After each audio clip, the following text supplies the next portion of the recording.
శివ పార్వతులేమో ఈ దంపతులనిపించాలి, ప్రతి సంసారంలోనూ మా కథలే వినిపించాలి.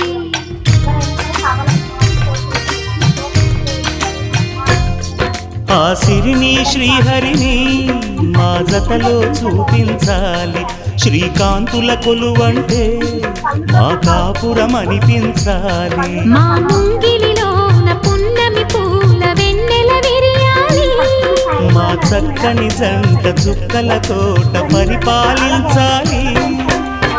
కలలో ఇలలో ఏ కన్యకి ఇలాంటి పతి రాడనిపించే వరుణ్ణే వరముగా ఇవ్వండి, కని విని ఎరుగని వేడుకతో వివాహం జరిపించాలండి.